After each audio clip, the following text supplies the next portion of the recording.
అమరత్వము కలిగిన ప్రభు పేరిట మీ అందరికీ నా హృదయపూర్వకపు శుభాభివందనాలు.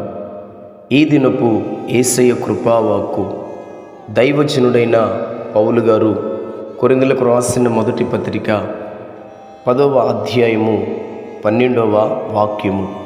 తాను నిలుచున్నానని తలంచుకున్నవాడు పడకుండునట్లు జాగ్రత్తగా చూచుకొనవలెను.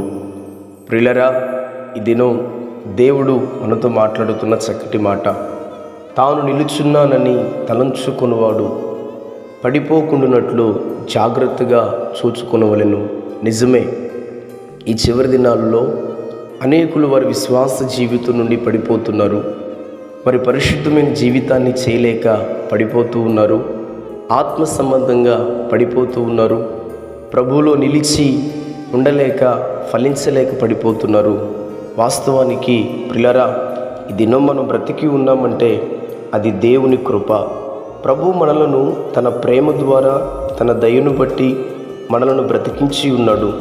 అందుకు మనము మన దేవునికి ఎప్పటికీ కృతజ్ఞులమే, రుణస్థులమై ఉన్నాము. అయితే మనము కొన్నిసార్లు కొన్ని సందర్భాలలో మన దేవాతి దేవుడును మరిచిపోయి విడిచిపెట్టి ఈ లోక స్నేహంలో పడిపోతాం. అపవాది తంత్రములను ఎరగని వారమై గుర్తించలేని స్థితిలోకి వెళ్ళిపోయి వాడి వలలలో చిక్కుకుపోతాము. ప్రియులారా, అందుకే దేవుని వాక్యం ఇలాగున సెలవిస్తుంది, మీరు అపవాదికి చోటు ఇవ్వకుడి అని.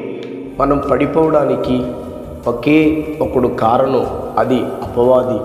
మనం ఈ రోజున మన ఆత్మీయతలో నుండి, మన విశ్వాసములో నుండి, మన భక్తిలో నుండి, ప్రేమలో నుండి, పరిశుద్ధతలో నుండి ఈరోజు మనం పడిపోతున్నాము, మనము వెనకబడిపోతున్నాము.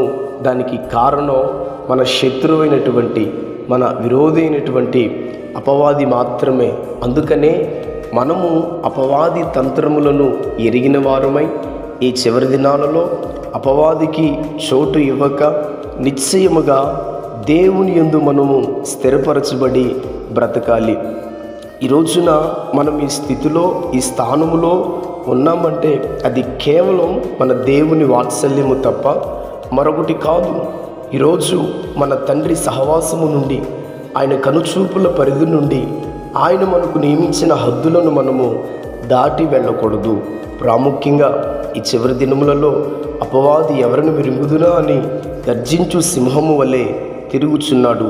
మనము వాడి కంట పడక దేవుని హస్తము క్రింద ఆయన చాటున మనము దాగి ఉండాలి. ఆయన కృప కొరకు నిత్యము ప్రార్థించే వారమై ఆయన మహిమ కలిగిన రాకడపై మన దృష్టి నిలిపి ఆయన రాకడ కొరకు మనం సిద్ధపడాలి.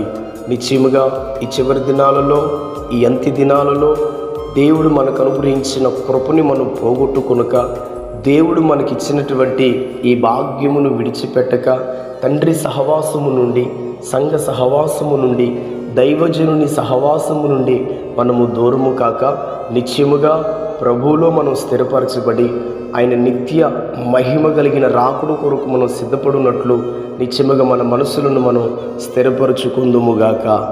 ఆమేన్.